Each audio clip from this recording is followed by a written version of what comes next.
بسم اللہ الرحمن الرحیم نحمدہ و نصلی علی رسول الکریم۔ آج میں آپ کے سامنے رکھ رہا ہوں بیت الخلاء میں داخل ہونے کی دعا۔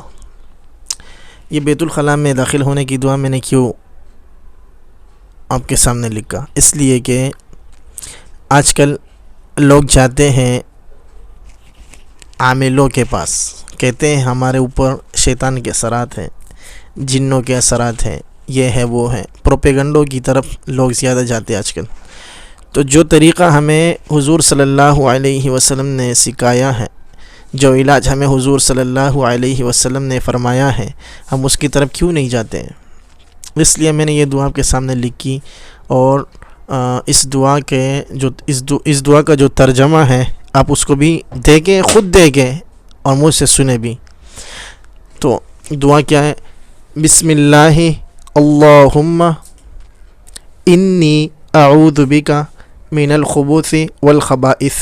دیکھو، اعوذ بک من الخبث والخبائث، اے اللہ میں تیری پناہ چاہتا ہوں خبیث جنوں سے، مرد ہو یا عورت۔ من الخبث والخبائث، خبیث جنوں سے، مرد ہو یا عورت۔ بیت الخلاء کے بارے میں آپ لوگوں نے سنا ہوگا کہ بیت الخلاء میں کیا ہوتے ہیں، شیاطین ہوتے ہیں، اور اسی طرح خبیث جنات ہوتے ہیں۔ وہ کیا کرتے ہیں؟ آدمی کے ساتھ کھیلتے ہیں، آدمی کے اوپر جو ہے نا اثرات، اس کے اپنے اثرات ڈال دیتے ہیں۔ وہ پھر بیمار بھی ہوتا ہے، اور لوگ جو ہے نا عاملوں کی چکروں میں پڑ جاتے ہیں۔ لوگ عاملوں کے پاس جاتے ہیں اور ان سے علاج کراتے ہیں، لیکن کیا ہوتا ہے، وہ اس سے صرف پیسے لے کے اس کو اور برباد کر دیتا ہے۔ یہ دعا آپ کے سامنے اس لیے لکھا تاکہ آپ ان کے پاس نہ جائیں۔ یہ دعا پڑھ کے شیاطین سے، خبیث شیاطین سے اور خبیث جنوں سے آپ خود بچ سکتے ہیں اس دعا کے ذریعے۔ دیکھو، بسم اللہ اللہم انی اعوذ بک من الخبث والخبائث، اے اللہ میں تیری پناہ چاہتا ہوں خبیث جنوں سے، مرد ہو یا عورت۔ خبیث جنات سے، خبیث شیاطین سے بچنے کے لیے یہ دعا ہی کافی ہے۔ جنات جو ہم پر چڑھتے ہیں، شیاطین جو ہم پر چڑھتے ہیں، وہ بیت الخلاء میں ہی چڑھتے ہیں۔ بیت الخلاء ان کی ایک جڑ ہے، ان کا ایک مین کیا کہتے ہیں اس کو، مین گھر ہے، خانہ ہے، ان کا ایک مین جڑ ہے۔ دیکھو، غفرانک الحمدللہ الذی اذھب عنی الاذی وعافانی۔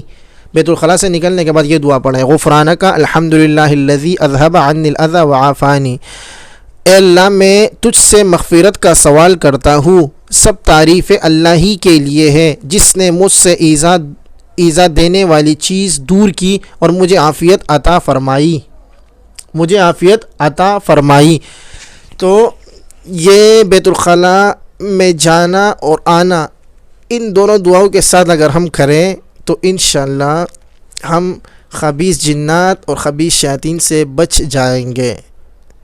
تو آپ حضور صلی اللہ علیہ وسلم کی مبارک طریقوں پر عمل کریں، انشاءاللہ اللہ تعالیٰ، وہ جو قرآن کی آیت ہے نا، قل ان کنتم تحبون اللہ فاتبعونی یحببکم اللہ، کہ قل ان کنتم تحبون اللہ، اللہ تعالیٰ نے کیا فرمایا؟ مفہوم اس طرح ہے، اللہ تعالیٰ نے کیا ارشاد فرمایا کہ اے نبی کہہ دیجئے ان سے، قل ان کنتم تحبون اللہ، اگر مفہوم اس طرح ہے، اگر تم اللہ تعالیٰ سے محبت کرنا چاہتے ہو، اللہ تعالیٰ کی محبت حاصل کرنا چاہتے ہو، قل ان کنتم تحبون اللہ فاتبعونی یحببکم اللہ، فاتبعونی، پس تمہیں تابعداری کرنی پڑے گی، فاتبعونی یحببکم اللہ، تو اللہ تعالیٰ کی محبت تمہیں حاصل ہو جائے گی۔ مفہوم اس طرح ہے۔ تو حضور صلی اللہ علیہ وسلم کی تابعداری ہم پر لازم ہے۔ حضور صلی اللہ علیہ وسلم کے طریقے سے آنا جانا، باہر نکلنا، گھر میں آنا، مسجد میں جانا، مسجد سے نکلنا، اسی طرح کھانا کھانے کے بعد کی دعا، بیت الخلاء میں جانے کی دعا، نکلنے کی دعا، یہ سب چیزیں ہمیں سیکھنی پڑے گی اگر ہم نہیں سیکھیں گے تو پھر ہم شیاطین کے جال میں اور خبیث جنوں کے جال میں ہم پھنس جائیں گے۔ تو آج یہ کافی ہے بیت الخلاء میں جانے اور آنے کی دعا۔ اس کے بعد انشاءاللہ ہم وقتاً فوقتاً پھر آپ کے سامنے رکھیں گے کھانا کھانے کی دعا، کھانا کھانے کے بعد کی دعا، بیت الخلاء میں جانے کی دعا، بیت الخلاء کا تو ہو گیا، گھر میں جانے کی دعا، گھر سے باہر نکلنے کی دعا، مسجد میں جانے کی دعا، مسجد سے نکلنے کی دعا، یہ سب ہم انشاءاللہ ہم وقتاً فوقتاً آپ کو بتاتے رہیں گے، سکھاتے رہیں گے، ہم خود بھی سیکھتے رہیں گے، سکھاتے رہیں گے، انشاءاللہ یہ سلسلہ جاری رہے گا۔ آپ اگر اس کو پسند کرتے ہو، آپ کو یہ اگر اچھا لگا ہو تو آپ اس کو شیئر بھی کریں، کمنٹس بھی کریں۔ والسلام۔